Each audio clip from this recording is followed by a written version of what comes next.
Eh ben, je crois qu'on est en complet. On va pouvoir lancer ce webinaire sur les enjeux de l'essaimage des initiatives liant économie sociale et solidaire et économie circulaire. Merci d'être présent aujourd'hui. Donc, on est dans le cadre du 4e forum de l'économie sociale et solidaire. La première journée a eu lieu hier en présentiel à Montpellier, avec des interventions plus sur comment est-ce que l'économie circulaire contribue à la relance. Et donc aujourd'hui, on a une série de 9 webinaires consacrés à l'économie circulaire partout. Et donc aujourd'hui, c'est sur, particulièrement maintenant tout de suite, c'est sur le lien avec l'ESS et notamment comment est-ce que les enjeux d'essaimage sont en place entre ESS et économie circulaire. Voilà, donc avec moi aujourd'hui pour... alors, je ne me suis pas présentée, pardon. Prisca Giraudot, je suis chargée de projet déchets et économie circulaire à la région Occitanie dans la direction de la transition écologique et énergétique. Et donc avec moi pour animer cet après-midi, nous avons Lucie Lacour et Julie, je vous laisse vous présenter. Oui, bonjour. Donc moi, Lucie Lacour, je suis chargée de mission économie sociale et solidaire à la région Occitanie au sein de la direction de l'économie et de l'innovation. Et Julie Gauthier, donc chargée de mission économie sociale et solidaire également au sein de l'agence ADOC et puis également chargée d'accompagnement Cité Plus, une offre à destination de l'entrepreneuriat engagé à la Cité de Toulouse.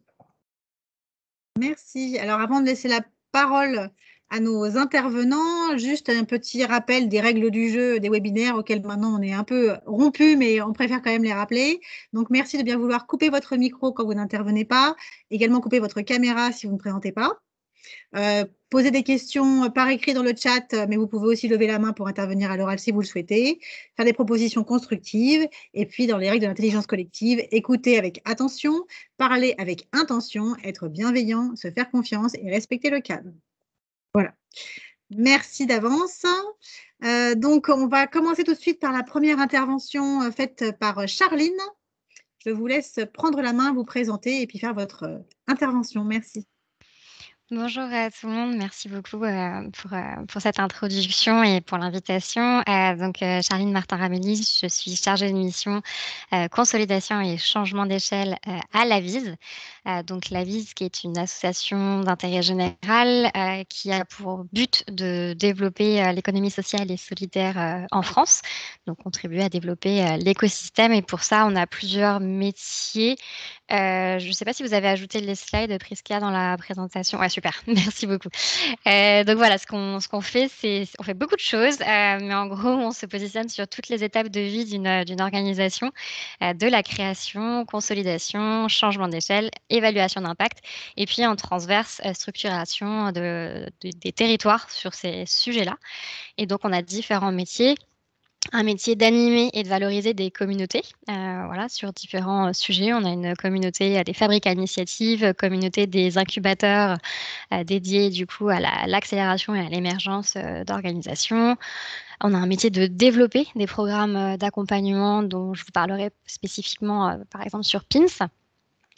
Qui va donc avec accompagner et puis outiller. Donc, on produit des ressources sur soit des ressources thématiques, soit des ressources liées à différents besoins des structures de l'ESS. Et puis, on a un 5e métier qui est aussi en fait de financer, puisqu'on est organisme intermédiaire du FSE. Donc, à ce titre, on finance des projets de l'ESS. Et du coup, il y aura un nouveau appel à projet normalement en 2022 sur ces sujets-là avec la nouvelle programmation de l'Union européenne.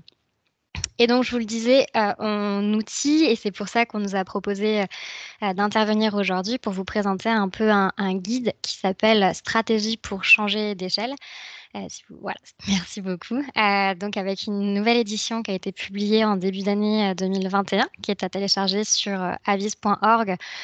Et là où vous trouvez de toute façon toutes les ressources qui sont gratuites et en accès libre sur notre site internet.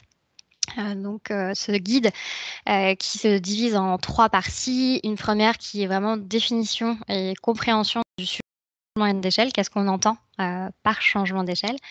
Une partie sur la stratégie et puis une partie réussir sa démarche, donc des conseils pratiques et des témoignages, retours d'expérience de structure sur le changement d'échelle.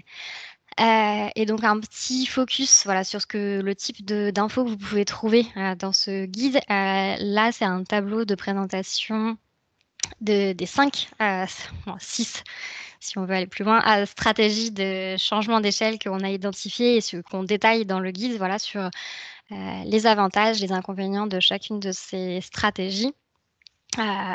Et puis les bonnes pratiques pour les mettre en œuvre. Donc on parle de diversification quand on ajoute une nouvelle activité, de duplication, comme on en parle aussi aujourd'hui d'essaimage. L'essaimage, c'est une stratégie de duplication. Donc on prend son projet et on le fait sur un nouveau territoire. Fertilisation, c'est quand on package un peu son projet et qu'on permet à d'autres de le prendre en main. Donc c'est ce qu'on va voir, je pense, avec un autre témoignage de franchise. Donc la franchise, c'est une forme de fertilisation, par exemple. Des stratégies de coopération, donc simples ou renforcées, quand on travaille à plusieurs pour créer une nouvelle activité. Et puis des stratégies de fusion qui peuvent aussi permettre de changer quand deux structures fusionnent pour créer une nouvelle structure qui aura du coup plus d'impact. Donc voilà, vous pouvez arriver tout le détail sur le guide en ligne. C'était pour vous donner un petit aperçu des différents types de stratégies de changement d'échelle que vous pouvez y découvrir. Et on a aussi donc cette année fait un cycle de webinaires que vous pouvez retrouver en replay, pareil sur le site internet, et il y a les liens dans la présentation sur du coup ces différentes stratégies de changement d'échelle, avec pas mal de témoignages surtout, donc assez intéressant sur le retour d'expérience. Et le deuxième sujet donc, dont on voulait vous parler aujourd'hui, c'était présenter un peu le programme PINS, qui est un programme qu'on comporte avec la Fondation Massif, et qui s'appelle donc PINS, c'est pour démultiplier les innovations sociales, et dont un lauréat de cette année est aussi témoin, puisque En Boîte le Plat fait partie des lauréats de cette année. Et donc, c'est un programme d'accompagnement spécifiquement à l'essaimage, avec des séminaires d'accompagnement collectif, de l'accompagnement individuel, une dotation financière de 20 000 €, un fonds d'ingénierie pour solliciter des experts sur des sujets spécifiques, par exemple mettre en place une stratégie marketing, développer une franchise, effectivement, un marketing autour de sa franchise, développer un nouveau véhicule juridique pour essaimer son projet, etc. Un accès à une communauté Alumni Pins qui représente aujourd'hui une cinquantaine de structures, puisque le programme existe depuis 7 ans.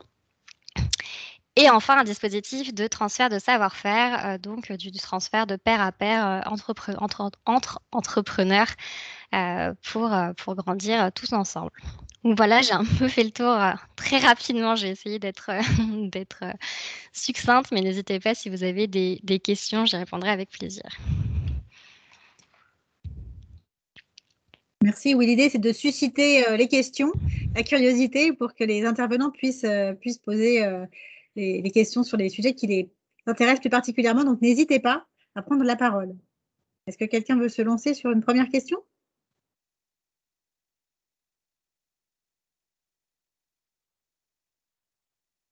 Est-ce que parmi vous, il y a d'autres, à part En Boîte le Plat, d'autres personnes qui ont bénéficié de PINS ou enfin, des programmes de la VIS, ou est-ce que vous connaissiez ?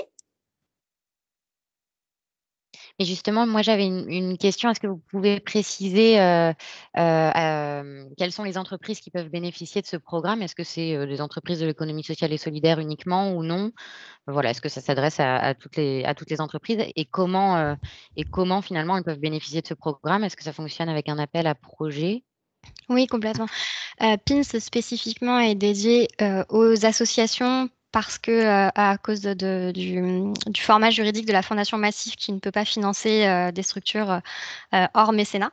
Donc effectivement, ça s'adresse à une structure associative, des structures associatives. Ça fonctionne par appel à projet. Le prochain sera lancé en février, et évidemment, on le relaiera de manière très large pour que toutes les structures puissent y répondre. Il y avait une autre question dans votre question, pardon, non? Du coup, oui, effectivement, est-ce que ça s'adresse à toutes les entreprises de l'ESS et du coup, comment en bénéficier? Mais non, vous avez répondu Très bien. aux deux questions. Du coup, et j'ai une autre question dans le chat. Pouvez-vous répéter la fondation avec laquelle c'est Oui, co-créé? la fondation Massif de l'assureur mutuel Massif. Merci. Et donner un exemple d'association qui a été financée, enfin, qui a bénéficié de ce programme. Alors, typiquement, aujourd'hui, vous avez un boîte le plat qui est en cours d'accompagnement. Mais par exemple, l'année dernière, on a eu un projet qui est situé à Saint-Nazaire qui s'appelle À vos soins, qui est en fait un camion de soins donc en ambulant pour aller au plus près des bénéficiaires et qui, du coup, qui a créé grâce à l'accompagnement du programme PINS plusieurs camions pour aller dans d'autres villes. Après, c'est assez divers. Vous pouvez aller sur le site aussi du programme PINS pour découvrir tous les lauréats. C'est vraiment dans des secteurs d'activité et des types de projets assez variés. Mais effectivement, l'objectif, c'est toujours des projets en changement d'échelle et sur une stratégie plutôt quand même d'essaimage et de duplication, puisque un des points pour l'appel à projet, c'est effectivement de souhaiter essaimer sur un autre territoire que le sien.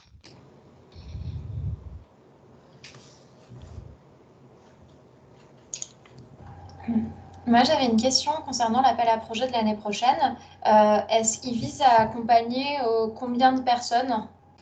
Enfin, combien il y aura de lauréats?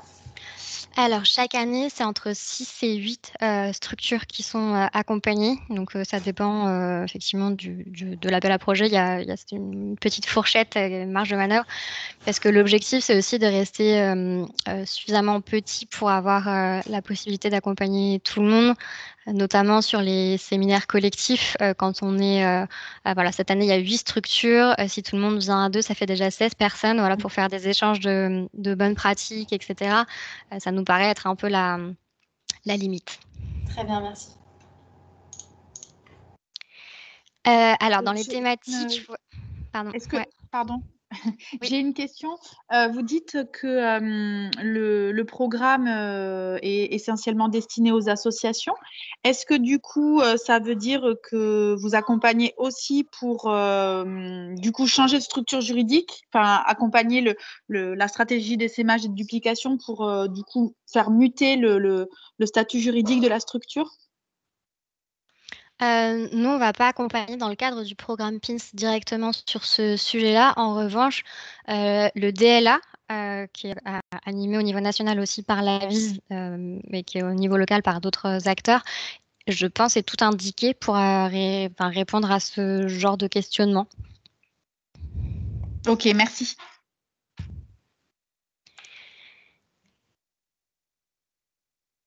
Et du coup, il y avait une question. Oui, je vois dans le chat, ouais. On a effectivement une question dans le chat. Quelles sont les thématiques spécifiques traitées dans le cadre de l'accompagnement en lien avec la dynamique d'essaimage?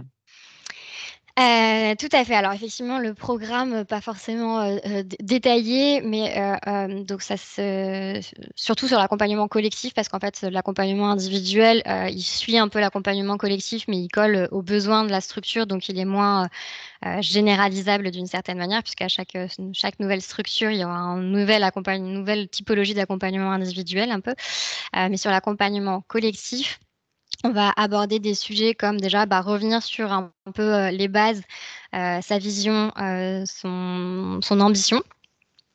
Travailler beaucoup sur le modèle économique, modèle socio-économique de son projet, voilà, le projet actuel, le projet avec 10, 20 antennes, comment est-ce que ça fonctionne, quels sont les seuils qu'il faut atteindre. On travaille sur les sujets de RH management, quels sont les liens entre la structure porteuse et les structures qui vont mettre en place le projet. Du coup aussi, travailler sur la gouvernance, si ce sont des structures externes, donc comment est-ce qu'elles participent tout ensemble au projet collectif.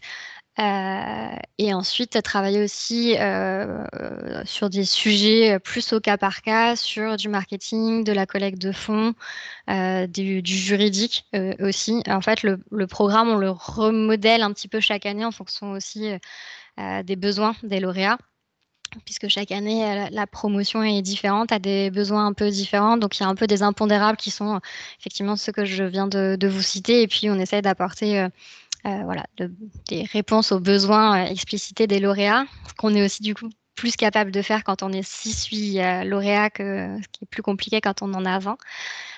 Et c'est ponctué aussi de pas mal de retours d'expérience. On essaye de faire témoigner soit des alumni qui ont bénéficié du programme PIN, soit des structures externes qui ont aussi réussi leur changement d'échelle et qui expliquent un petit peu à la fois les bonnes pratiques, mais aussi les échecs, parce que c'était aussi toujours intéressant de savoir ce qui n'a pas marché et pourquoi ça n'a pas marché.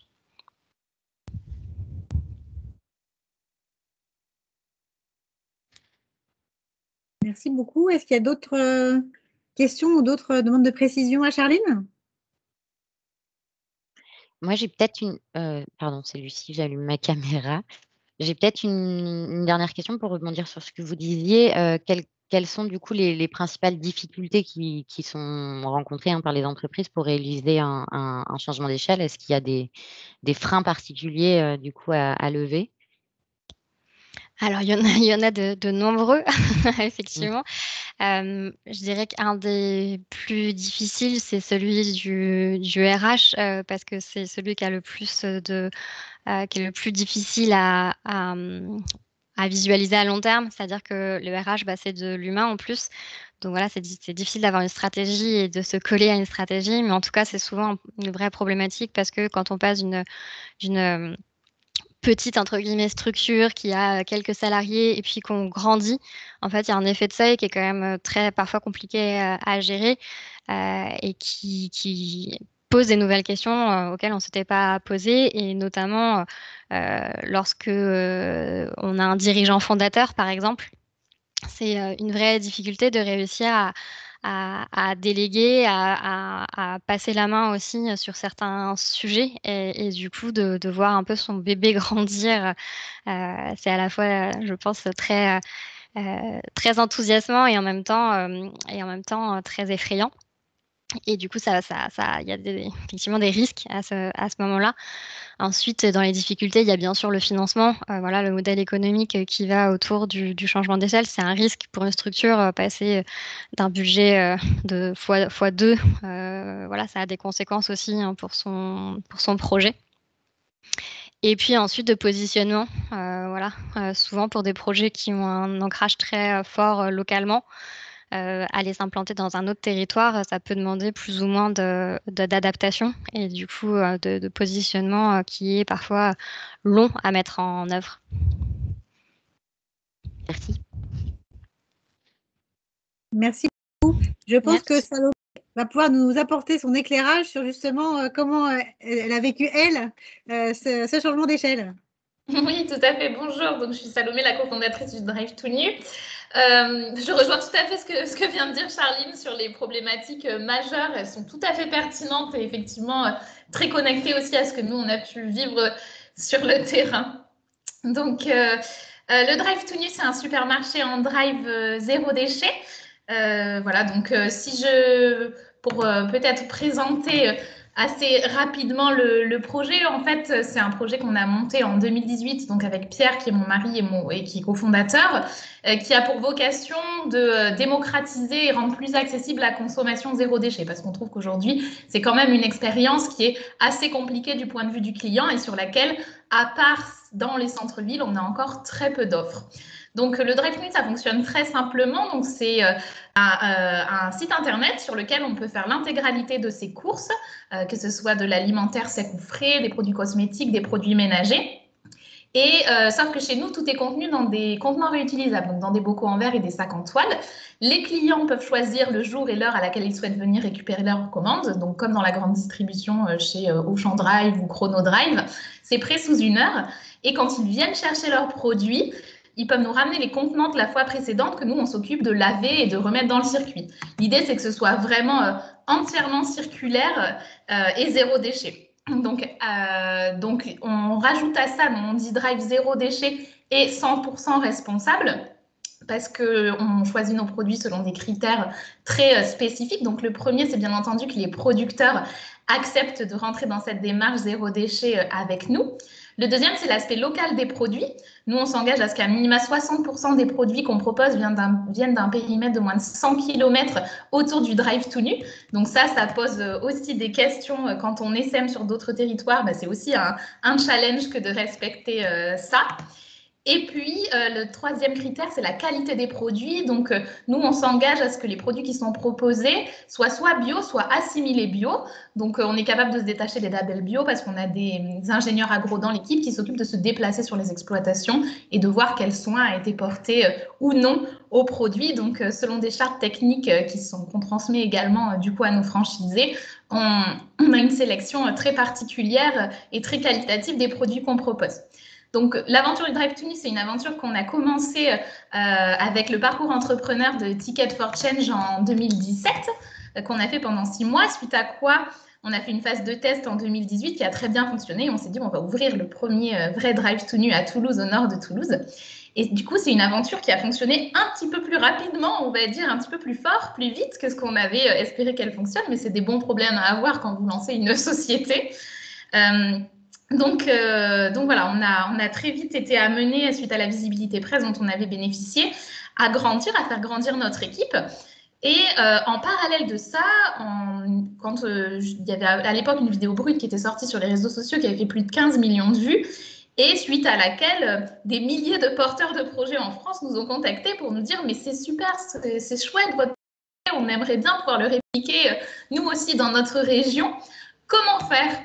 Alors, nous, à l'époque, très clairement, dupliquer, je pense que, voilà, Charline peut en témoigner, ça ne se fait pas comme ça du jour au lendemain. Et il ne s'agissait pas, à l'époque, nous, on n'était pas du tout organisés ni d'un point de vue métier, ni d'un point de vue juridique, pour pouvoir répliquer ce qu'on faisait. Mais on s'est dit, il y a une belle opportunité, il y a plein de porteurs de projets sur lesquels on pouvait s'appuyer pour avoir plus d'impact localement dans les territoires. Donc, on va travailler en ce sens. Donc, on a travaillé pendant plusieurs mois à structurer tout notre savoir-faire d'un point de vue métier, à structurer tous nos systèmes d'information, tout notre système informatique et à, on va dire, processer tout notre savoir-faire dans ce qu'on appelle dans la franchise assez communément un manuel opératoire, que chez nous au Drive tout nu on appelle un grimoire. Et on s'est fait accompagner, pas par la VIS, parce que malheureusement, entre guillemets, on n'a pas pu en bénéficier parce qu'on est une entreprise ESUS, mais on n'est pas une association, mais par d'autres acteurs de l'économie sociale et solidaire qui accompagnent au changement d'échelle. On s'est fait accompagner pour bien définir le modèle juridique qui était approprié pour nous et puis pour bien penser le modèle économique autour de l'essaimage du Drive tout nu. Et nous, on a choisi d'essaimer en franchise sociale. Donc, la franchise sociale, qu'est-ce que c'est? En fait, ça se rapproche de la franchise commerciale, sauf que ça n'entre pas, ça n'existe pas à proprement parler. Il n'y a pas de définition juridique à proprement parler. Quand on regarde la façon dont ça fonctionne, c'est à peu près pareil d'un point de vue économique, c'est-à-dire qu'il y a des droits d'entrée et des redevances. Par contre, c'est des franchises qui inscrivent leurs pratiques dans les principes de l'économie sociale et solidaire. Et on va dire que tout le développement en franchise sociale du projet, ça vise avant tout à maximiser l'impact social et environnemental en touchant des bénéficiaires sur de nouveaux territoires. Donc voilà, dans la famille de la franchise sociale, il est possible d'avoir recours à plusieurs outils juridiques différents. Et nous, on a choisi la formule du contrat de partenariat, donc associé à un contrat de licence de marque. Et donc ça suppose effectivement des droits d'entrée et des redevances sur le chiffre d'affaires de la part des gens qui viennent répliquer un Drive tout nu. Donc, c'est ce qu'on a fait. On a commencé, du coup, cet essaimage cette année. Donc, nous, on avait déjà répliqué 2 fois en propre à Toulouse. Et s'il y a bien un conseil que je peux donner, s'il y a des entrepreneurs qui souhaitent le faire, c'est d'abord de répliquer chez soi, près de chez soi et en propre, peut-être une première fois et une deuxième fois, pour se rendre compte à quel point on est prêt à le faire, d'à quel point on est standardisé de façon assez poussée pour pouvoir le faire. Parce qu'après, il va falloir aller transmettre tout ce savoir-faire et tous ces outils à des porteurs de projets et ça ne va pas sans challenge. Et donc, c'est ce qu'on a fait cette année puisqu'on a répliqué à Lille au mois de mars et on a répliqué en novembre. Du coup, depuis le 4 novembre, on est à Chambéry également. Donc voilà, avec des porteurs de projets qui portent, on va dire, les couleurs du Drive tout nu sur leur territoire. Et donc, pour eux, intégrer le réseau du Drive tout nu, en fait, finalement, si je peux résumer sur pourquoi vouloir le faire avec nous plutôt qu'à côté, sans la marque du Drive tout nu, Donc, très clairement, ça leur fait gagner du temps et ça leur fait éviter de refaire les mêmes erreurs. Nous, on est dans un secteur, dans le secteur de la distribution alimentaire, hein, c'est un secteur qui a faible marge, où chaque détail compte. Aujourd'hui, on gère, on gère des équipes et on gère énormément de volume de commandes. Voilà, donc il y a besoin d'avoir une certaine expertise pour pouvoir tenir le modèle économique et que ça fonctionne. Après, ça leur permet aussi de bénéficier de la notoriété de la marque. Donc nous, on les accompagne bien sûr à l'ouverture, mais aussi sur toute la continuité après du marketing et de la communication post-ouverture. Et puis, ça permet aussi une recherche de financement qui est un petit peu facilitée parce que sur les territoires et grâce aux partenariats bancaires que nous, on a pu mettre en place avec notamment des acteurs de l'économie sociale et solidaire, les chargés de projet dans les territoires connaissent le projet et donc ça peut faciliter aussi l'accès au financement initial. Ça leur permet aussi de faire des économies parce que nous, encore une fois, on fait de l'achat en grande partie alimentaire. C'est un système d'achat-revente. Donc, plus le réseau est grand, plus sur des achats qui sont nationaux, on peut mutualiser et réussir à avoir des prix qui sont intéressants. Et puis, ça aussi permet de vivre une aventure qui est plus collective parce que la vie d'entrepreneur, quand on fait tout seul dans son coin, pour certains, ça peut parfois être solitaire. Et être en réseau, ça permet de bénéficier de l'appui, des idées de tous les membres.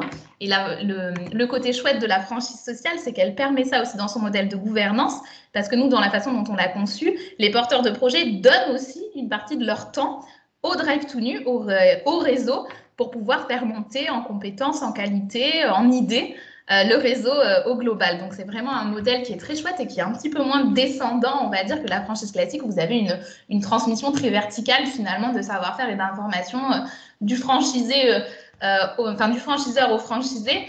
Des fois, ça va parfois jusqu'à la couleur du paillasson de l'entrée. Donc, voilà, c'est un petit peu différent, un petit peu plus souple dans la franchise sociale. Voilà, donc on les outille.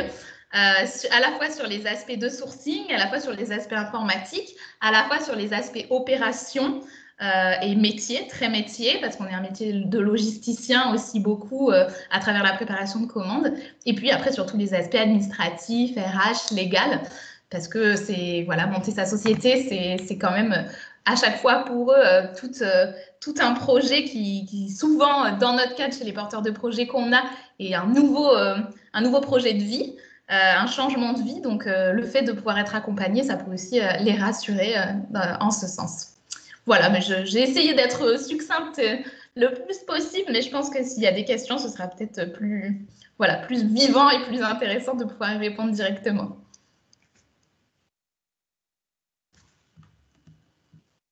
Oui, on a une première question. Je crois que je m'entends en écho. Je ne sais pas si vous m'entendez bien. Oui, moi je vous entends bien. Sur la forme juridique, c'est ça? Exactement. Quelle est la forme juridique du Drive Tout Nu et puis des nouveaux franchisés également? Alors, la forme juridique du Drive Tout Nu, c'est une SAS du coup qui a l'agrément ESUS, donc entreprise solidaire d'utilité sociale. Et à nos franchisés, on leur laisse la liberté du choix de leur structure juridique qui correspond à leur situation personnelle. Donc, ça peut tout à fait être une coopérative, une SARL, une SAS. C'est ce qui correspond à la situation du porteur de projet et à ses impératifs à lui. Par contre, ce qui est important de savoir, c'est qu'on demande forcément dans les statuts la garantie ensuite et dans ce qu'on suit des critères d'impact, la possibilité qu'eux demandent l'agrément ESUS au bout d'un an, comme nous on a pu le faire à Toulouse, et ça fait partie des conditions d'entrée dans le réseau.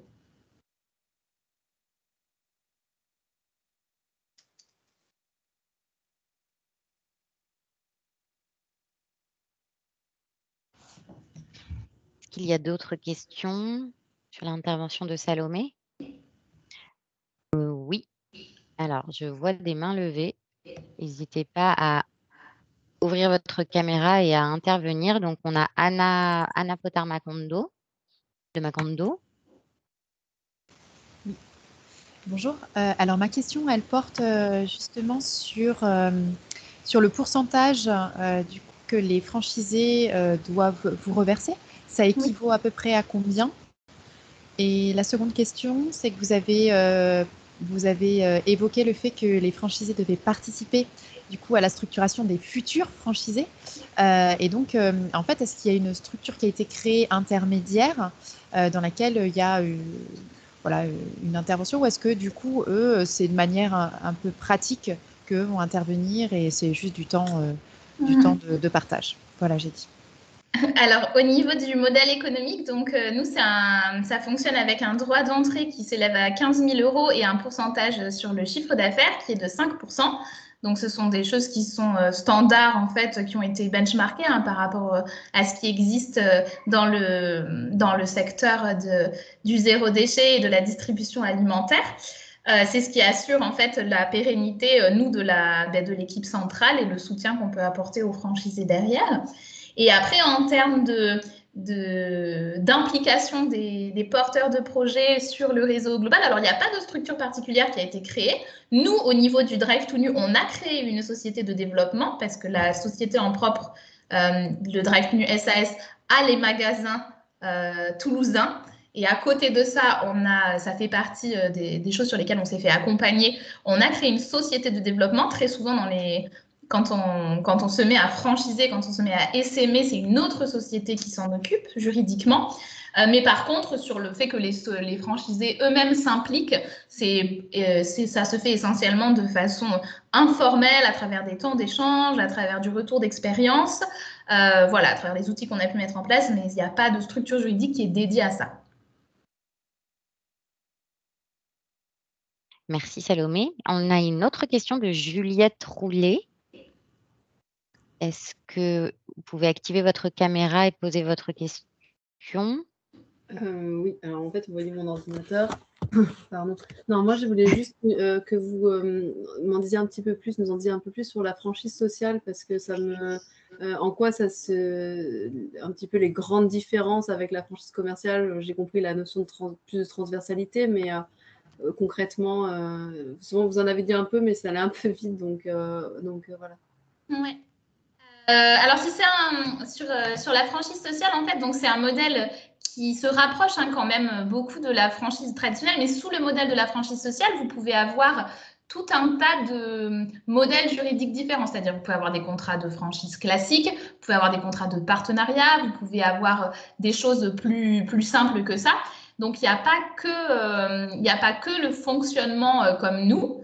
Ce qui est certain, c'est qu'on y retrouve en fait le fait que c'est une organisation d'utilité sociale qui avait un savoir-faire éprouvé et qui veut développer son impact social en transférant ce savoir-faire à d'autres structures indépendantes pour qu'elles puissent le développer sur leur territoire. Mais c'est vraiment la notion d'impact social et environnemental qui est au cœur et qui motive tout le développement. Après, donc, du coup, ça se fonde sur 4 principes principaux. Donc, c'est la recherche de l'augmentation de cet impact social, la mise à disposition des principes objectifs, outils et identités qui ont été développés par la société franchiseuse, la transmission du savoir-faire et après un accompagnement et une assistance au début en termes de formation initiale, mais aussi dans la durée.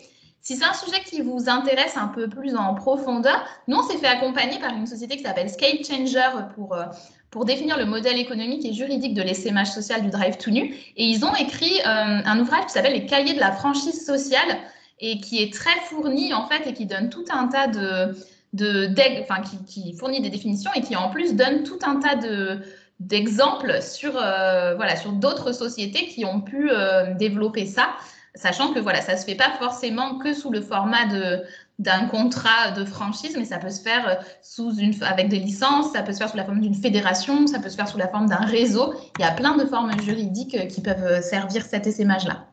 Mais l'impact social, voilà, reste au cœur du projet avec le suivi précis de critères d'impact. Du coup. Merci.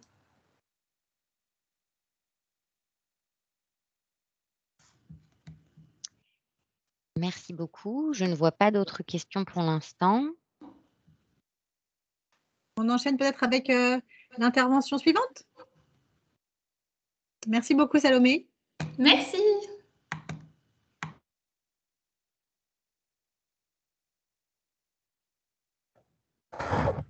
Bonjour. Bonjour. C'est à nous?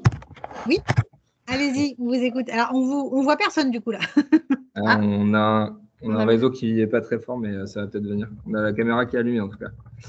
Donc, bonjour à tout le monde. Donc, Jonathan et Céline, du coup, pour le projet Emboîte le plat. Donc, rapidement, avant de vous parler de notre stratégie d'essaimage, on va vous représenter le projet en boîte le plat. Du coup, on a plusieurs slides. Je ne sais pas si on a la main sur la présentation. Alors, vous pouvez prendre la main. J'arrête mon partage et puis je reprendrai après.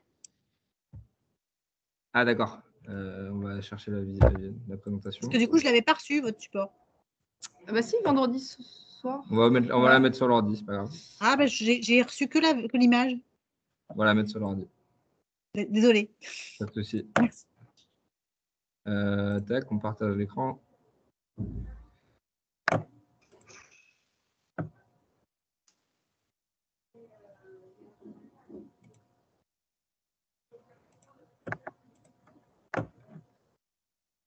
Est-ce que vous voyez notre écran? Oui, pour ma part, je le vois très bien. Oui. Super. Alors, du coup, on y va. Donc, déjà, à la base, pour revenir sur l'origine du projet, donc ça part d'un constat qu'on a fait avec les 7 cofondateurs, cofondatrices du projet à Toulouse il y a 3 ans maintenant. C'est que on est dans une société où il y a énormément de produits jetables et d'emballages jetables qui sont utilisés. Et donc, par exemple, sur la vente à emporter, en France, sur la vente en livraison uniquement, les chiffres de l'ADEME de cette année, c'est plus de 600 millions d'emballages à usage unique qui sont utilisés. Et du coup, ces emballages, nous, suite à notre étude de territoire qu'on a fait sur le territoire toulousain, là, en 2018-2019, on a une moyenne d'utilisation qui est entre 20 et 30 minutes. Et en fait, voilà, donc on se dit, toute cette énergie et toutes ces ressources utilisées pour seulement 20 à 30 minutes d'utilisation, c'est un énorme gâchis environnemental. Et également un énorme gâchis social, puisque les objets jetables, ça contribue à individualiser la société, ça accroît les inégalités. Et donc, pour toutes ces raisons, on a imaginé le projet en boîte le plat. Alors, rapidement sur un territoire, comment ça fonctionne aujourd'hui? Donc, l'idée, c'est de proposer des boîtes en verre consignées aux restaurants et aux commerces d'un territoire pour qu'eux-mêmes les proposent à leurs clients. Donc, en tant que client ou cliente, c'est gratuit d'être servi dans une boîte en verre. Il suffit juste de déposer une caution de 3 €. Et donc, cette caution, donc cette consigne, en fait, elle est récupérable chez n'importe quel commerce du réseau quand on a fini de manger le lendemain, la semaine d'après. On peut ramener sa boîte en verre et récupérer sa consigne ou se faire resservir d'ailleurs un autre plat à emporter. L'idée, du coup, c'est d'amener cette alternative à un endroit où elle n'est pas attendue, c'est-à-dire sur la pause du midi ou la pause du soir, on va dire, mais sur la vente à emporter. Là où la plupart des personnes ne se posent pas forcément la question de est-ce que je peux faire différemment que d'utiliser l'emballage jetable. Et donc, nous, on veut amener du coup cette alternative pour réduire, si possible, déjà les déchets à la base et aussi provoquer des questionnements pour changer les habitudes de manière plus générale. Et donc là, pour vous donner un petit ordre de grandeur, après un peu plus de 2 ans d'existence, le réseau en boîte le plat à Toulouse, il mobilise 70 commerces, avec des commerces qui utilisent les boîtes et des commerces qui sont points de collecte. On estime aujourd'hui qu'on a 30 000 emballages jetables qui sont évités chaque mois sur Toulouse. Donc voilà, il y a un parc d'environ 12 000 boîtes en verre en ce moment qui est en circulation sur la ville, soit chez les commerces, soit chez les clients ou les clientes. Et elles sont utilisées en moyenne 3 fois par mois. Donc, il y a déjà un impact significatif au niveau de la réduction des déchets, mais il y a encore un gros travail à faire pour vraiment impacter les modes de consommation, puisque chaque jour, on sait qu'il y a plus de 100 000 emballages jetables qui sont utilisés sur une ville comme Toulouse. Donc, on a encore beaucoup de chemin à faire, on va dire, avant d'avoir un vrai impact sur les modes de consommation. Et du coup, voilà, on perçoit qu'on a encore beaucoup de chemin à faire. On a aussi beaucoup de demandes qui nous arrivent depuis le début du projet, depuis mi-2019, de la part de collectifs, de collectivités, de commerces aussi, sur d'autres territoires, alors en région Occitanie et à l'extérieur de la région, et même à l'extérieur du pays. Et du coup, on a dû, assez tôt dans le projet, réfléchir à une stratégie d'essaimage. Du coup, je vais laisser Céline vous en parler. Donc voilà, donc pourquoi on a voulu essaimer, c'est que on s'est vraiment posé avec le collectif à Toulouse, d'Éthique Emballage, l'association. On a réfléchi à comment et pourquoi on voulait essaimer, parce qu'on aurait pu juste accompagner ces personnes qui nous contactaient en leur donnant un accès à notre expérience, à nos conseils, nos freins, et pour qu'ils puissent monter leur projet de leur côté. Et au début, c'est ce qu'on faisait d'ailleurs. Et puis, on s'est dit que ça aurait beaucoup plus d'impact de pouvoir structurer un peu tout ça et d'être tous sous la même bannière Emboîte le Plat. Donc, l'idée, c'est que derrière Emboîte le Plat, tout le monde peut avoir accès facilement à des boîtes en verre consigné qui sont les mêmes pour tout le monde dans tous les commerces qui font partie du réseau Emboîte le Plat. Et donc, on estimait que ça permettrait un changement global plus rapide puisque on a déjà créé des outils de sensibilisation, des outils de communication, tout un process logistique. Donc, on peut transférer beaucoup plus vite, comme l'a dit aussi Salomé dans la précédente présentation. Et on mutualise aussi les ressources, que ce soit pour répondre à des demandes de médias ou des ressources des ressources logistiques type, par exemple, se doter d'un logiciel ERP qui pourra bénéficier à tous les territoires. Donc, il y a pas mal de choses qui se mutualisent. Au-delà de l'expérience, il y a des outils. Et puis, derrière tout ça, ça nous permet aussi de transmettre une vision, de promouvoir une vision. Parce qu'il y a beaucoup de projets de consigne qui se développent dans le pays. La particularité qu'on a avec Emboîte le Plat, c'est qu'on considère que pour que ce projet il se développe et que les changements d'habitude se développent, il faut qu'on ait un modèle de consigne à but non lucratif. Donc, on ne cherche pas derrière un projet écologique à enrichir les membres qui ont constitué ce projet. Ça nous semble, pour nous, c'est quelque chose d'important pour qu'on puisse vraiment mettre la priorité sur les changements d'habitude avant l'enrichissement personnel. Et donc, on a aujourd'hui 4 associations porteuses. Donc, la particularité, c'est qu'on a l'association Éthique Emballage qui porte à la fois donc, le projet à Toulouse, le développement du réseau toulousain, mais aussi l'essaimage. Donc, on est aujourd'hui la tête de réseau à Toulouse qui accompagnons et formons toutes les équipes sur les autres territoires.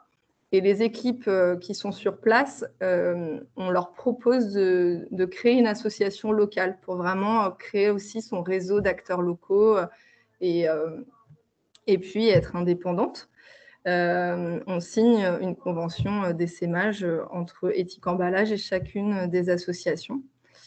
Donc voilà, vous avez une petite photo de notre premier séminaire collectif, parce qu'aujourd'hui, donc, on est à Toulouse, Rennes, Compiègne et Paris-Est. Et donc, on s'est retrouvés pour discuter tous ensemble de la vision derrière Emboîte le Plat et puis des missions qu'on attribuait à la tête de réseau. Donc, voilà. Alors après, pour un collectif, s'il y a des gens qui se posent la question de comment on fait pour essaimer le projet Emboîte le Plat, on a 5 étapes. Donc, la première chose, c'est quand on est contacté par mail ou téléphone, on leur propose de participer à un webinaire de découverte du projet. Donc, sur notre site internet, tout en bas de notre site, on a le lien d'inscription des webinaires. Donc, on en fait à peu près tous les mois ou tous les mois et demi. Si ce webinaire, ça a permis de conforter les gens sur le projet et ça leur a donné envie d'en savoir un petit peu plus sur les modalités de l'essaimage, ils nous recontactent. Et dans ce cas-là, on va faire vraiment quelque chose d'individualisé où on va leur présenter la convention d'essaimage, on va rentrer plus dans le détail de ce qu'on leur apporte. Et ensuite, ils peuvent faire une candidature. La sélection se fait avec notre conseil d'administration Éthique Emballage et avec l'ensemble des autres structures qui ont déjà essaimé.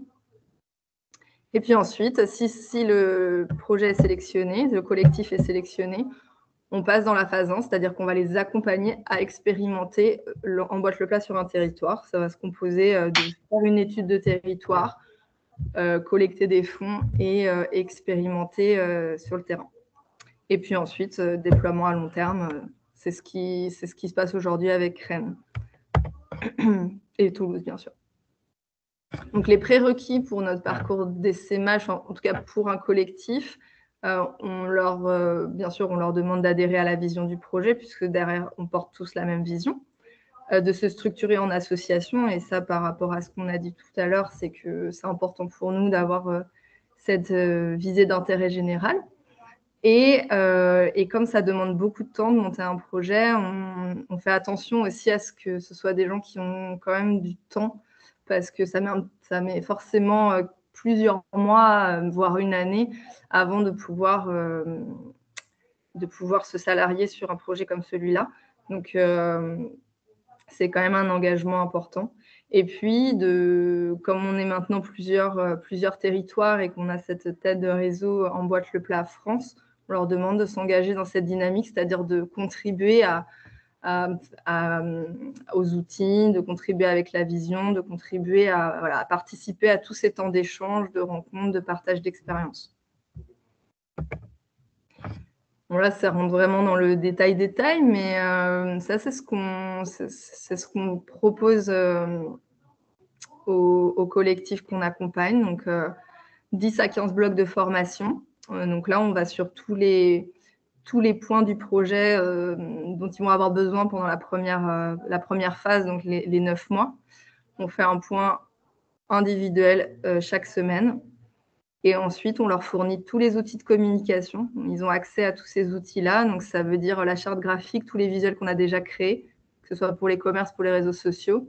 Et puis, ils ont sur le site web, on a le même site web. Donc, ils ont aussi une page qui est dédiée à leur territoire. Et on a aussi un espace commun de partage des documents et d'interaction.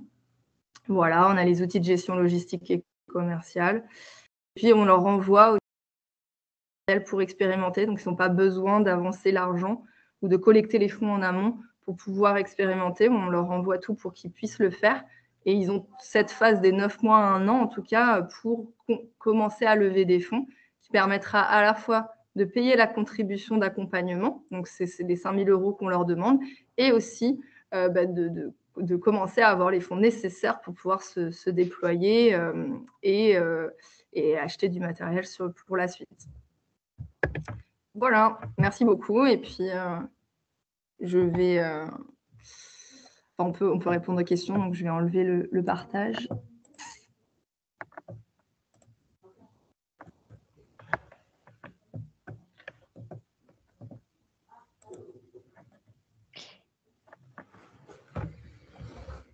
Oui, alors je vois qu'on a une première question, alors qui s'adressait plus à la première partie de la présentation, hein, donc plus sur le fonctionnement de Emboîte le Plat.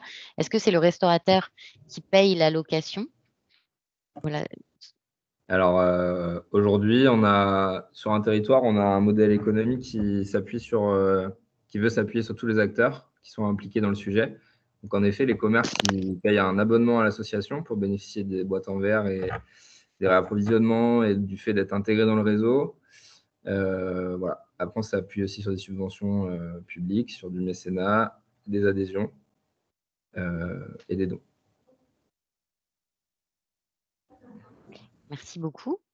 J'ai une main qui s'est levée. Est-ce que c'est encore le cas? Parce qu'elle vient de disparaître.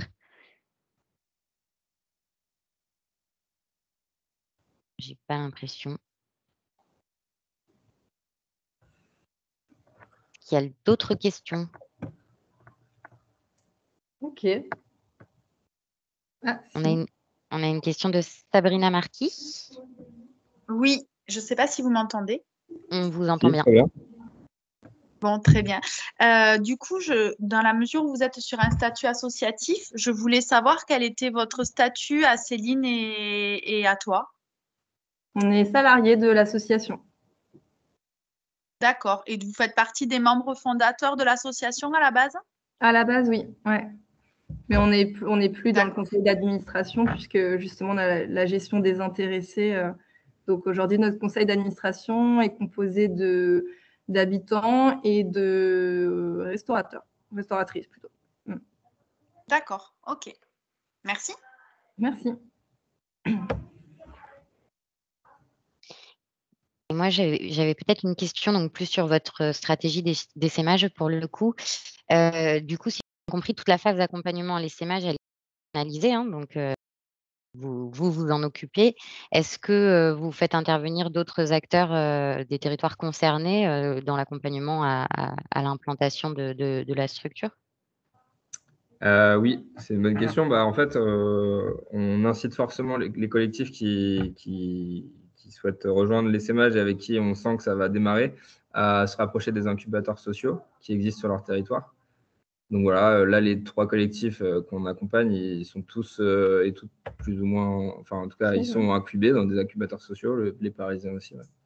Donc ça, c'est vrai que c'est quasiment un prérequis. Après, bien sûr, sur des zones, des territoires un peu plus ruraux, peut-être où il n'y a pas de solution super proche, on peut être un peu plus flexible. Mais pour nous, c'est important qu'ils puissent être suivis en parallèle par ce type de structure. Ouais.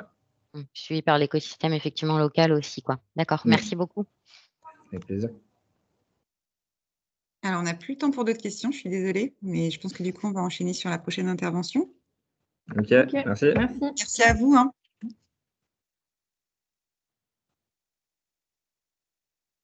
Alors, c'est à moi si je comprends bien. Est-ce Oui, que c'est vous bien m'entendez? ça. Oui, c'est Oui, bon, c'est vous bien ça, m'entendez Lisa. bien grâce à ce super petit kit main libre. Bonjour à tous, je suis donc Viviane Radier, directrice d'Envie Montpellier, et je vais vous parler d'une autre forme d'essaimage qui la part d'un réseau qui est bien implanté et historiquement présent en France depuis plus de 30, bientôt 40 ans, qui s'appelle donc Envie.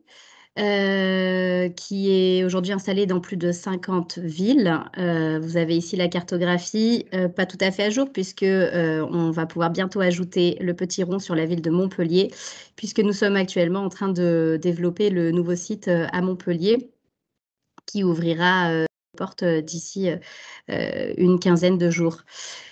Envie est un réseau qui collecte de l'électroménager, le répare, et le revend sous statut entreprise d'insertion. Alors notre organisation, elle est celle effectivement d'un réseau qui est quand même là depuis longtemps, donc qui a eu le temps de passer par toutes ces phases de structuration dont parlaient les projets précédents. Aujourd'hui, on a une tête de réseau, une fédération, une tête de réseau national et des structures locales qui sont organisées en association régionale et en établissement indépendant. Donc nous, par exemple, nous sommes l'association régionale Envie Occitanie et les établissements d'Envie Occitanie sont ceux de Toulouse, le nouvel établissement de Montpellier. Et dans la région, nous avons aussi l'établissement de Nîmes, pardon, qui est présent. Donc aujourd'hui, nous, à Montpellier, on développe un site en ayant la chance de pouvoir s'appuyer sur l'expérience de ces établissements, en répliquant le mode de fonctionnement qui est celui dont je vais vous décrire là. En pouvant aussi, en ayant la possibilité de garder une certaine indépendance les uns par rapport aux autres, mais globalement, on a un mode de fonctionnement, hop, sur la slide juste d'avant, qui est le même sur tout le réseau. Donc, comment l'activité d'Envie, on récupère de l'électroménager usagé, qui est globalement celui que les magasins de type Darty, Boulanger, Conforama et autres récupèrent chez leurs clients quand eux-mêmes livrent un électroménager neuf. Cet électroménager est amené dans nos ateliers. Il est trié selon des processus internes pour sélectionner les appareils qu'on va garder et qu'on va pouvoir réparer dans nos ateliers. Donc ensuite, ils sont réparés, rénovés, donc remis dans un état tout à fait, alors je peux évidemment pas dire neuf puisque c'est pas le cas, mais en très très bon état et tout à fait apte à la vente. Et nous les revendons sur place dans nos magasins qui sont dans la plupart des cas sur le même site que l'atelier.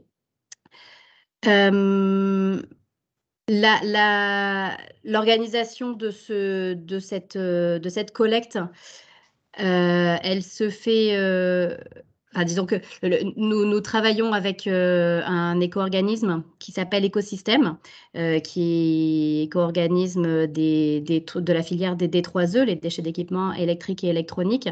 Et les flux que nous collectons nous sont attribués par l'éco-organisme Écosystème. Voilà. La spécificité du réseau Envie, c'est donc sa structuration en association régionale et en structure locale qui sont des entreprises d'insertion. On peut passer à la slide d'après. Et qui permettent l'embauche de salariés en insertion sur des postes donc à l'atelier ou bien des postes de service, donc la vente, la livraison et la manutention. Globalement, sur une structure, par exemple, comme Montpellier, qui se crée, on va constituer une équipe, alors à terme, en rythme de croisière, d'une 20aine de salariés en insertion, avec la grosse partie sur la zone de l'atelier. Et dans l'atelier, on travaille notamment sur, enfin, le métier principal de l'atelier, c'est le métier d'opérateur électroménager. C'est donc les personnes qui réparent les machines au quotidien, qui sont sachant que ce sont des postes de salariés en insertion, ce sont des gens à qui on ne demande aucune compétence préalable. Donc, on va les former de zéro grâce à nos encadrants, nos encadrants qui sont, eux, des techniciens spécialistes de l'électroménager et qui prennent donc le temps de former nos salariés en insertion aux différentes étapes de la réparation de l'électroménager. Donc, on fait des diagnostics, des tests pour identifier les pannes potentielles, et puis après, il y a la réparation, et puis après, il y a le nettoyage. Et ensuite, il y a le métier de la vente qui est aussi important, puisqu'évidemment, ça ne sert à rien de produire si on ne vend pas. Donc, sur une structure comme celle de la taille de Montpellier, on aura une 20aine de salariés en insertion, 6 à 7 encadrants techniques répartis entre l'atelier, le magasin et la direction. Donc, quand on multiplie ça au niveau du réseau Envie, du réseau national, on a plus de 2000 salariés aujourd'hui en insertion répartis sur un petit peu plus de 50 structures Envie qui existent. Les postes en insertion, ce sont des postes assez spécifiques puisque ça signifie que les salariés vont rester chez nous au maximum 24 mois, puisque ce sont des agréments qui nous sont attribués par la directe. Ça veut dire qu'il y a une grosse part de formation et un taux de turnover évidemment assez important. Mais pour nous, c'est surtout, notre objectif, c'est de les former pour qu'ils puissent ensuite se réinsérer durablement sur le marché du travail. Aujourd'hui, donc, sur ces postes de techniciens électroménagers, il y a une belle demande auprès des entreprises plus classiques, disons. Et donc, on sait voilà, que le temps qu'on prend à les former et à en faire des vrais professionnels, c'est pour eux une chance de pouvoir s'insérer après sur des postes durables. L'impact du réseau Envie, c'est aussi évidemment un impact environnemental puisque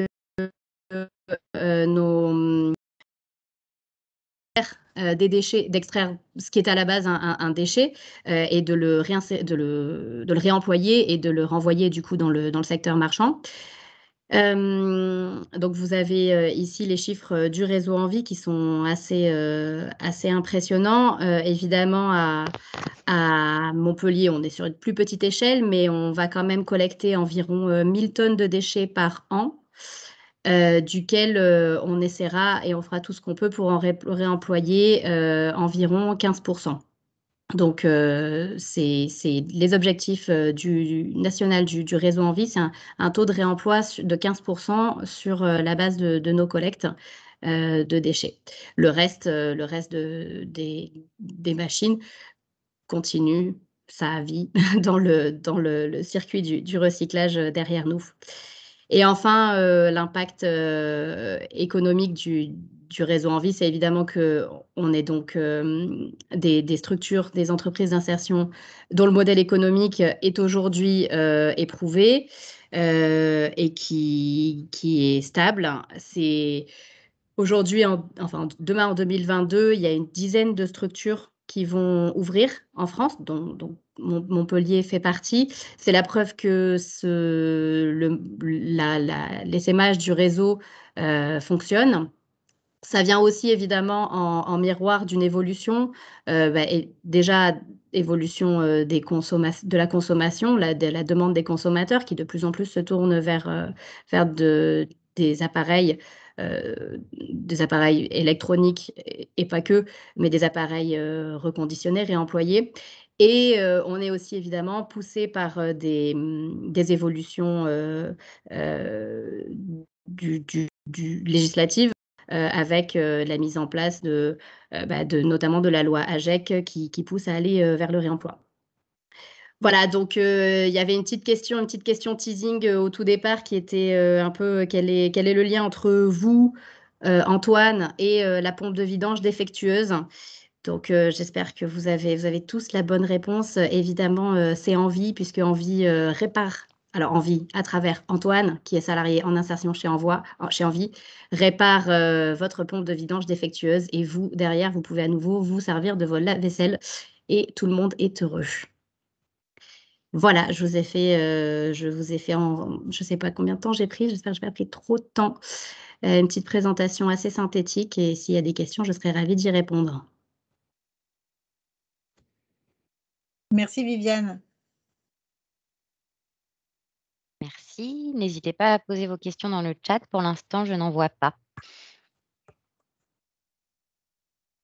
Mais alors moi, je vais peut-être commencer. Alors, j'ai eu un problème de son. Je ne sais pas si vous en aviez déjà parlé du coup, mais pourquoi du coup s'implanter maintenant à Montpellier? Est-ce que c'était un besoin du territoire? En tout cas, est-ce que vous avez été sollicité par les acteurs du territoire?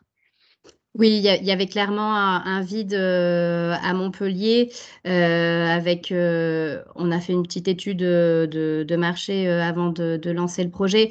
Montpellier est un bassin économique et un bassin démographique qui présente de l'intérêt pour l'installation d'Envie. C'est une ville assez jeune, donc ça veut dire beaucoup d'étudiants qui ont des besoins d'équipements en électroménager. C'est une ville très touristique, donc avec des besoins pour des résidences secondaires. Il y a un manque, important d'acteurs du réemploi du réemploi garanti, parce qu'il y a des acteurs qui aujourd'hui font du réemploi d'électroménager aujourd'hui, et pas que d'ailleurs, en fait, entre Emmaüs et la ressourcerie RK qui sont présents sur le territoire, vous avez déjà une offre de réemploi, donc ce sont des structures qui collectent et qui réparent quand c'est nécessaire et qui remettent en vente pas que mobilier, du mobilier et de l'électroménager y compris. La différence, c'est qu'avec Envie, c'est que nous, on est uniquement sur de l'électroménager et qu'on garantit nos appareils 1 an à la sortie de notre magasin. Donc, c'est aussi un outil qui permet de donner plus de confiance aux clients pour acheter de l'électroménager. D'occasion évidemment. Donc entre le potentiel marché lié à la ville, le manque d'acteurs spécialisés dans l'électroménager reconditionné et les opportunités, comme je l'ai dit au préalable, liées à l'évolution des mentalités et l'évolution du droit, on a vraiment senti une occasion, que c'était le moment d'ouvrir cette structure à Montpellier. Et puis de l'autre côté, on a aussi, encore une fois, on travaille nous avec l'éco-organisme écosystème, donc c'est aussi l'ouverture est aussi liée au préalable à du travail comment dire, un accord qu'on trouve ensemble avec l'éco-organisme, parce qu'il ne s'agit pas seulement d'avoir des clients et un manque d'offres, mais aussi de s'assurer qu'on aura derrière des produits, de la collecte, en fait, des machines à réparer. Et donc ça se passe au préalable avec l'éco-organisme. D'accord, merci beaucoup pour votre réponse très complète. On a Vincent Borel de Alter Incube qui voudrait poser une question et je pense que c'est la dernière car je vois la tête de Julie. Voilà, exactement. Et une courte si possible. Une courte question avec une courte réponse, s'il vous plaît. C'est ça. Oui, la réponse sera peut-être aussi courte. Bonjour Viviane. Sous quelle forme a pris l'essaimage, la duplication? C'est l'ouverture d'une succursale ou d'une filiale ou... Ni l'un ni l'autre, on est en fait, Envie Occitanie est une association et nous sommes des établissements secondaires de l'association. Donc, Envie Toulouse est un établissement secondaire, Envie Limoges, mais bien qu'il ne soit pas dans les limites administratives de l'Occitanie, est un établissement secondaire d'Envie Occitanie, et Envie Montpellier est le 3e établissement secondaire de l'association. On appartient tous à la même association régionale, on est juste des établissements. En fait, il y a l'établissement principal qui est basé à Toulouse, et puis nous sommes des établissements secondaires. Mais on a un bilan, un compte de résultats qui est celui d'Envie Occitanie, qui est vraiment le bilan de l'association au niveau régional. Ok, merci. Est-ce que ça répond bien à ta question? Peut avoir des répercussions ensuite sur les financements possibles ou pas, suivant la taille de l'entreprise. Entreprise au sens européen, donc une association est considérée comme une entreprise au sens européen. Donc c'est vrai qu'on a eu un peu des sujets sur ça, sur la taille d'Envie Occitanie, qui a pu être en question au moment des financements. Merci beaucoup, Viviane. J'en profite pour faire peut-être la transition avec la deuxième partie, puisque là, on a vu les premières interventions qui répondaient un peu par rapport au guide, les exemples de diversification, de duplication. Et maintenant, on va avoir des exemples plus de coopération. Donc, je vais donner tout de suite la parole, pardon, on était trop vite, à Kevin de l'Esprit Rééquipe. Oui, bonjour à tous. Est-ce que vous m'entendez? Oui, c'est bon, Kevin, merci. D'accord. Alors oui, effectivement, moi je vais vous parler d'un pôle réemploi qui n'existe pas vraiment, mais qui, disons, est en cours de structuration. On m'a demandé d'intervenir sur ce sujet parce que j'ai contribué par quelques aspects à essayer d'un petit peu d'aller dans cette direction. Donc moi je m'appelle Kevin Blanchard, j'ai cofondé l'Esprit Rééquipe, c'est une recyclerie qui est dédiée au matériel de sport sur l'Hérault. Et donc nous on fait de la collecte, de la revalorisation et de la redistribution ainsi que de la sensibilisation sur les questions du sport zéro impact sur notre territoire. Et dans le cadre de notre développement, on a été amené à faire face à un certain nombre de problématiques qui nous ont amenés à discuter avec un certain nombre d'acteurs et à essayer de créer des synergies. Et c'est ce dont je vais vous parler maintenant. Donc, les acteurs qu'on a rencontrés dans le cadre de notre développement, ça a été déjà la métropole de Montpellier qui pouvait nous aider sur les sujets qu'on avait. C'était, comme beaucoup de recycleries, c'est trouver un local qui soit suffisamment grand et pas trop loin des zones de transport, en tout cas bien placé pour remettre en circuit les produits qu'on propose. Et donc c'est souvent un challenge dans les grandes villes, probablement ailleurs, mais encore plus dans les zones à forte densité où les loyers sont assez élevés. Et Montpellier est une ville qui est très attractive avec donc du coup pas mal de pression sur les questions immobilières. Et donc on avait pas mal de difficultés à trouver des locaux qui correspondent à nos besoins et dont on puisse et qu'on puisse payer le loyer. Donc nous, ce qu'on a fait, c'est dans un premier temps, on a rencontré en fait les autres acteurs du réemploi qui étaient sur le territoire, ceux qui étaient en cours de développement notamment, mais pas que. On a aussi rencontré Emmaüs et RK comme Viviane, celle qu'elle a présentée tout à l'heure, qui sont plus des recycleries généralistes. Et donc, avec les acteurs qui étaient en cours de développement, on avait rencontré ceux qui sont sur les sujets du BTP, du bâtiment, notamment le Centre de réemploi des matériaux du bâtiment, MRBC, Coopso, qui est une autre structure sur ce sujet-là, On a rencontré aussi d'autres recycleries plus généralistes qui se montent dans d'autres secteurs de Montpellier. On a été mis en contact notamment par Alterincube parce qu'on est incubé chez eux. Et donc, il y avait cette question de local qui revenait souvent pour tout le monde. Et le deuxième sujet, c'est qu'on avait des besoins qui étaient souvent qui se retrouvaient, notamment des moyens de transport, des moyens de pesée, de nettoyage, de tests, de réparation, même si dans chaque recyclerie, les besoins peuvent être spécifiques, il y en a un certain nombre qui peuvent être identiques. Et donc, l'idée, c'était potentiellement de pouvoir partager ce genre de choses. Donc, on a eu l'occasion, nous, de rencontrer la métropole de Montpellier qui nous a mis à disposition, alors pas la métropole de Montpellier, pardon, excusez-moi, un premier local qu'on a rencontré via un bailleur privé, ça c'est un bail précaire, parce qu'ils ont un projet immobilier dessus. Et donc là, on a trouvé un local de 300 mètres carrés à Montpellier. Et l'idée de ce local, c'est de faire un tiers-lieu, en fait, qui soit dédié au sport, au réemploi et à l'environnement.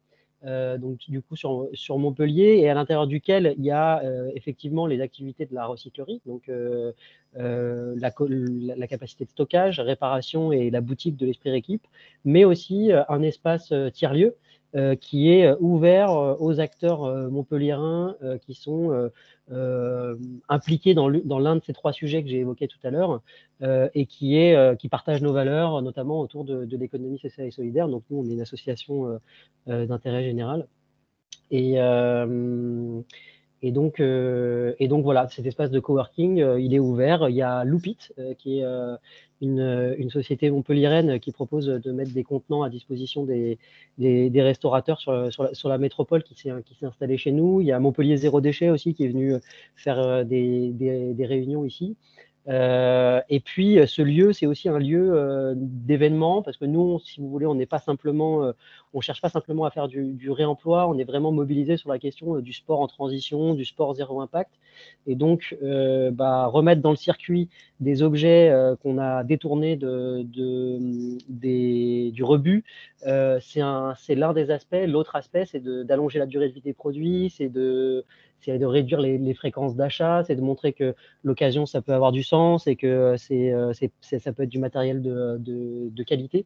Et donc, de faire des événements pour sensibiliser le public, les particuliers, mais aussi les professionnels, sur ces questions-là. L'autre aspect qu'on a partagé ensemble, c'est l'idée de se faire connaître. Parce qu'on existe, on se développe, il y a des choses qui existent déjà, comme je vous le disais tout à l'heure, mais pour les nouvelles structures, on n'est pas forcément connu des Montpelliérains, et donc avoir des moyens de communication groupés entre les acteurs du réemploi me semblait à moi une bonne chose à faire ensemble. Donc comme là, vous le voyez sur la slide, c'est là où on est installé à côté de la station Les Aubes.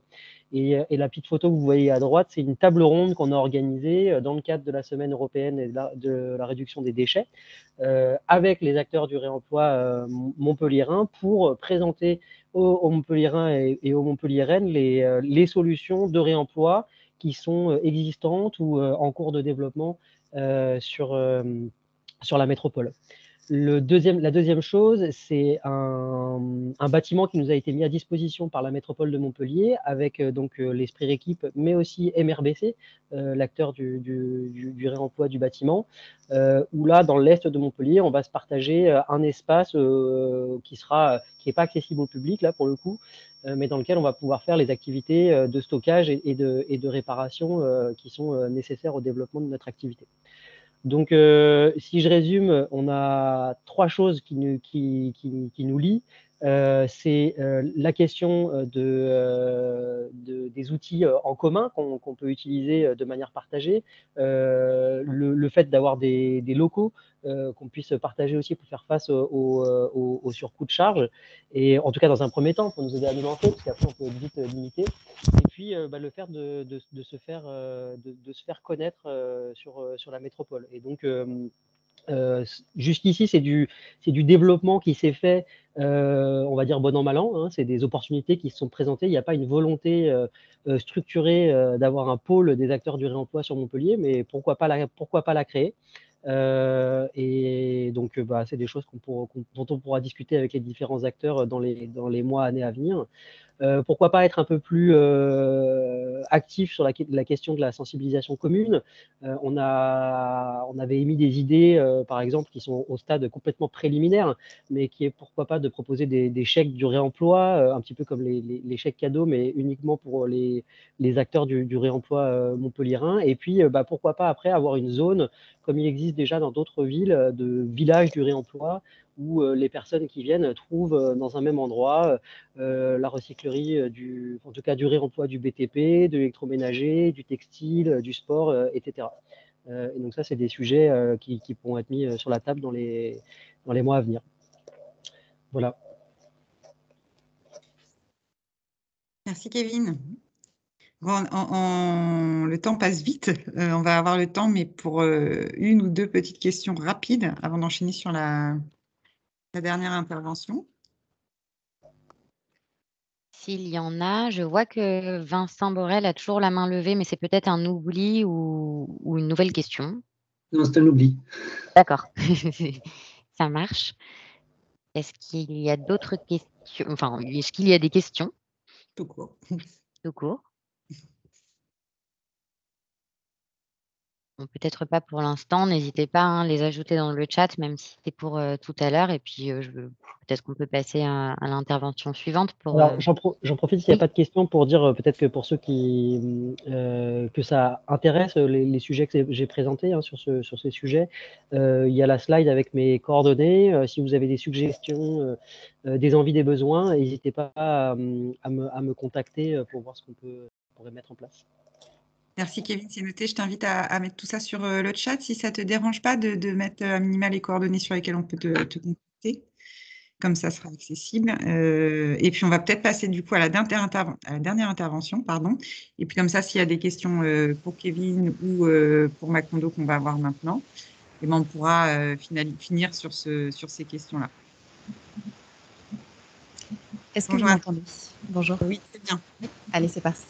Je crois qu'il me reste peu de temps. Je vais essayer d'être concise et puis comme ça, on aura du temps pour répondre aux questions s'il y en a. Alors moi, je suis Anna Potard, je suis coordinatrice de Macondo.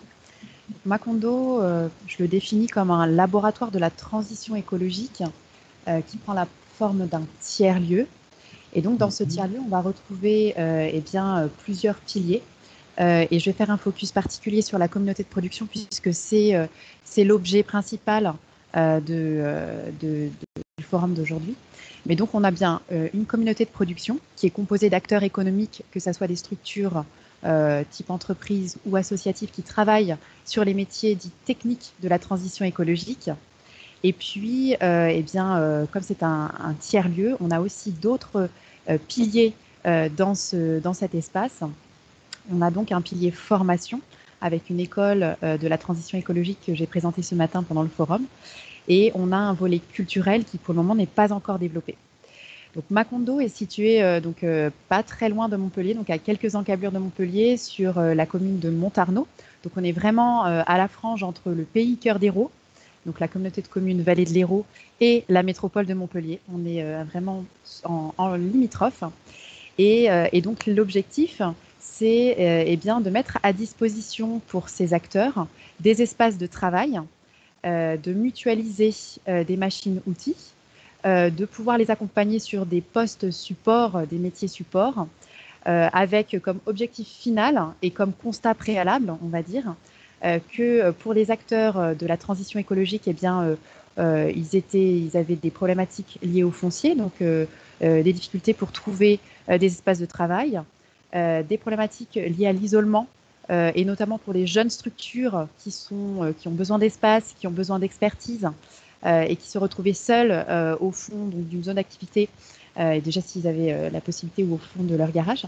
Et donc pour nous, on trouvait que c'était important et le constat a été largement fait par l'un des fondateurs du projet qui s'appelle donc EcoSec. C'est une structure qui travaille sur les toilettes sèches et qui avait souvenir qu'ils avaient eu pas mal de difficultés au lancement de leur propre entreprise, qui est une SCOP. Et donc, ils ont souhaité, ils ont eu l'opportunité via un appel à projet donc de s'installer sur l'écoparc du Mas-Dieu, donc qui est à proximité, je le disais, de Montpellier, mais et donc à une quinzaine de 10 km, 10-15 km.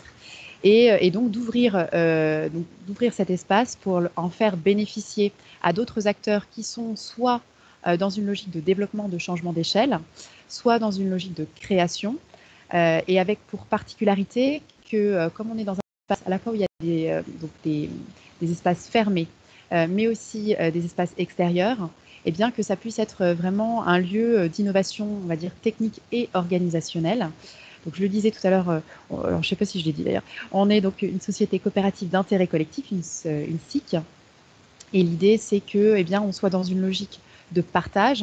Et donc, quand on a des structures qui se rapprochent de nous, l'idée c'est bien évidemment de leur demander qu'est-ce que le projet peut leur apporter, mais qu'est-ce qu'elles-mêmes peuvent apporter au projet, avec en fond que l'idée aussi que, disons que ces petites structures qui parfois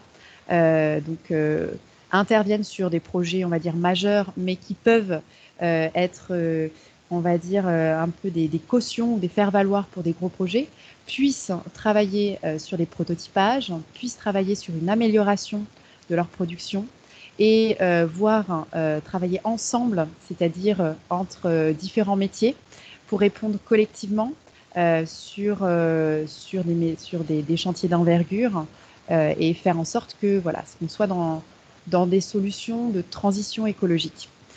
Qu'est-ce que je n'ai pas dit donc on a une visée qui est plutôt artisan et PME, TPE, puisqu'on n'est que sur les métiers techniques de la transition écologique. Et si je peux vous dire aussi déjà les premières thématiques qui sont intégrées au projet Macondo. Donc, on a une structure qui travaille sur les toilettes sèches, je le disais, EcoSec, une structure qui travaille sur le cycle de l'eau, une autre structure qui travaille sur la formation et l'agroécologie, qui est associative, une autre structure qui travaille sur la construction bois, ossature bois, les tiny house et les basses technologies. Et on a enfin une autre structure qui est sur la formation et qui, elle, va plutôt valoriser les métiers techniques auprès de la jeune génération.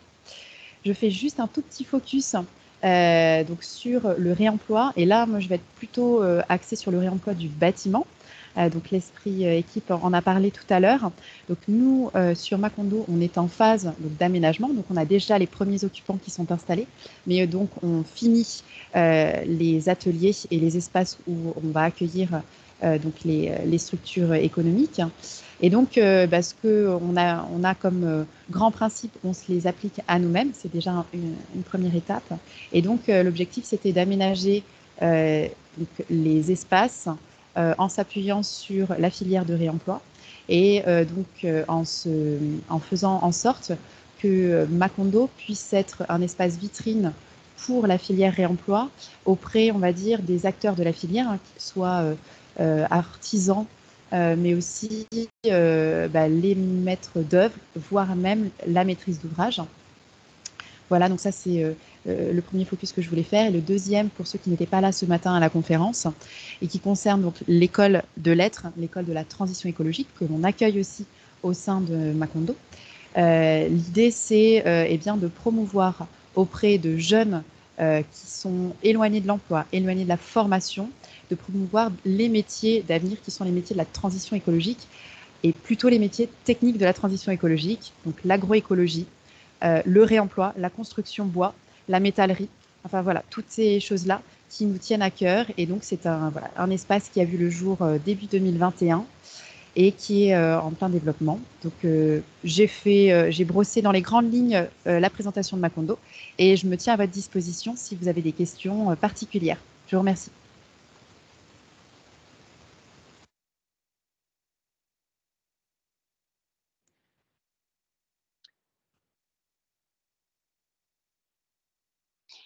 Merci beaucoup pour votre intervention. Je ne vois pas encore de questions. N'hésitez pas, il nous reste quelques minutes de temps d'échange.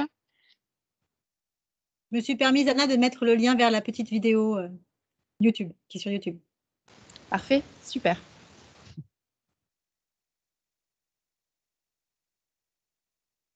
peut-être en attendant que vous posiez les dernières questions, juste pour vous dire que à la région, on essaie d'accompagner au mieux ce type de projet. Donc, n'hésitez pas aussi à nous contacter sur les questions financement qu'on n'a pas forcément beaucoup abordées cet après-midi.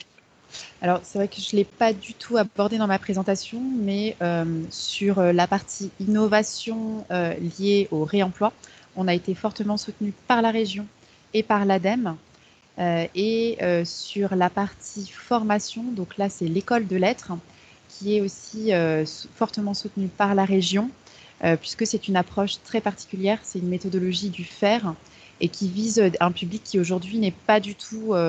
on va dire, le premier public visé en général par des formations.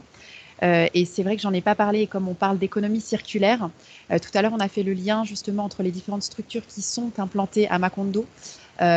Avec donc l'école de lettres, on a des jeunes qui viennent des quartiers prioritaires de la ville, qui viennent aussi des milieux plus ruraux, qui viennent des centres demandeurs d'asile, que l'on va former donc sur ces fameux métiers techniques. Et sur Macondo, on a également un chantier d'insertion par l'intermédiaire de l'association Force, qui travaille sur l'éco-construction dans le bâtiment. Et donc, voilà, on a ce deuxième tremplin pour des personnes qui peuvent venir en formation puis au sein de l'école de lettres, puis ensuite basculer potentiellement sur Force. Et on a aussi au sein donc des structures occupantes et des associés de la SIC Macondo, Ecosec par exemple, qui est une SCOP et qui est entreprise d'insertion. Et donc ça peut être aussi un itinéraire pour que des personnes qui sont éloignées de l'emploi puissent se former sur des métiers qui ont du sens et qui puissent après rebasculer sur des métiers, on va dire, plus classiques, mais on espère toujours dans notre tranche d'activité.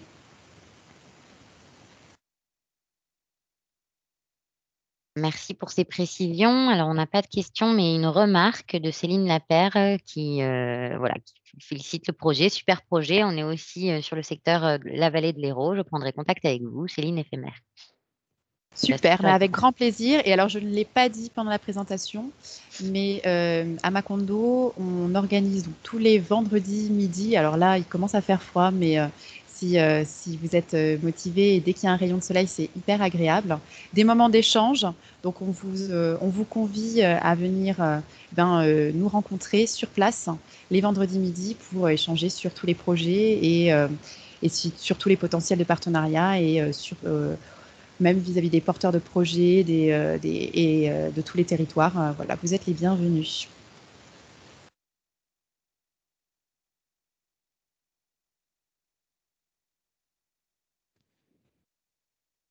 Merci Anna. Est-ce qu'il y a des interventions, des réactions?